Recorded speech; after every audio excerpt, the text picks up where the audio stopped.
To the camera or to just you? Hello, I'm Bruce Goodison. I'm the director of Black Cab. I'm Lucy Robinson. I was the executive producer. And I'm Jan I'm Jan Roldanis. I'm the producer of Black Cab. So tell me how it came to be. Okay. So we were.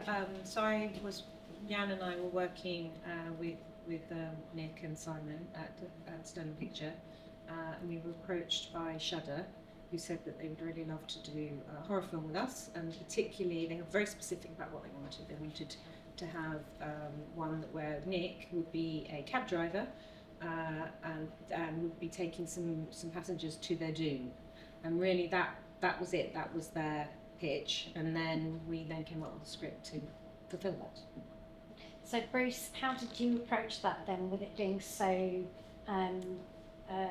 you already knew what the story was going to be, and so in terms of how much work did you have to do pre the scripting work?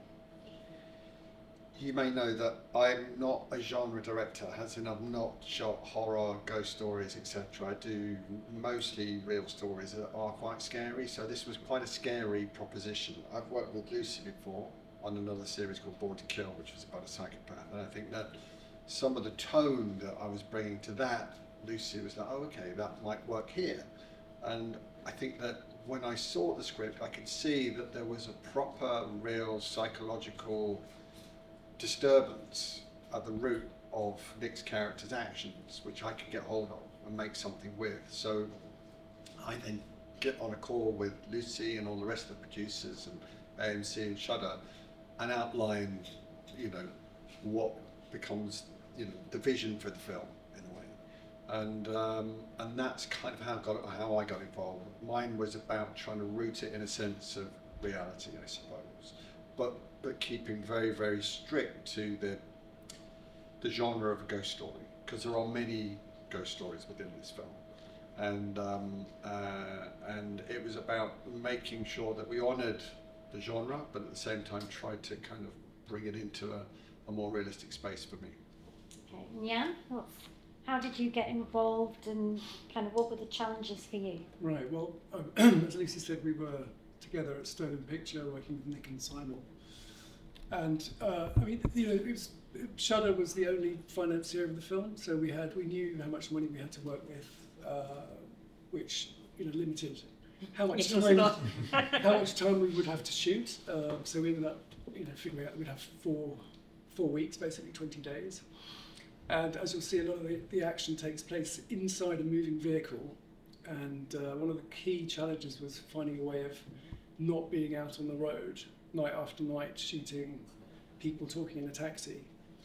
And we built a kind of pop-up LED studio, a virtual studio, otherwise known as a volume, but a very small volume, using just the right amount of screens. And we had a really helpful visual effects DOP called Stefan Lang, who broke it down for us, and we really went with the minimum of what we could get away with, and it worked. I mean, on that, there's a challenge to shooting everything in a cab. Fortunately, we have an actor sitting over there who's a fabulous driver of cabs, and you really couldn't get him out of the cab. And the other element was that we wanted to make sure that we could shoot as much of the action, the dialogue action, within the cab itself without being on a low loader, which traditionally is what you'd use.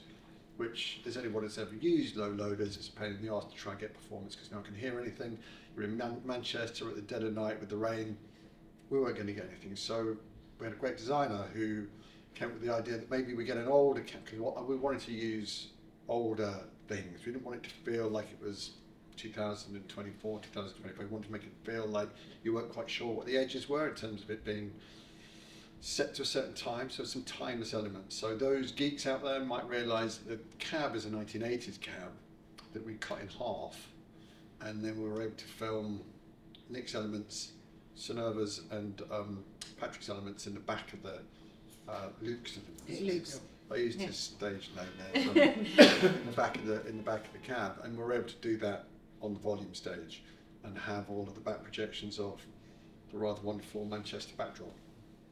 And I'll finish on one quick question. Just in terms of, obviously you're at a genre festival, would you, has it made you feel like you'd like to do more horror? Me, I do love it. There's something really, there's a kind of, you're held with genre in a way, and so you kind of know what the rules are, and so when you know what the rules are, there are certain ways you can just slightly push out at the edges in a way that with regular drama, which is what I normally do, there's no edges, and you never know quite what you're going to get, which is why people don't necessarily get drawn to drama as they would maybe to a genre piece. So I've really enjoyed it. So if anybody wants to employ me to do another horror film, I'm all up for it. Thank you. Unless you want, is there anything else you want to say? Yeah, No? they were good. Yeah. Thank you so much for joining us.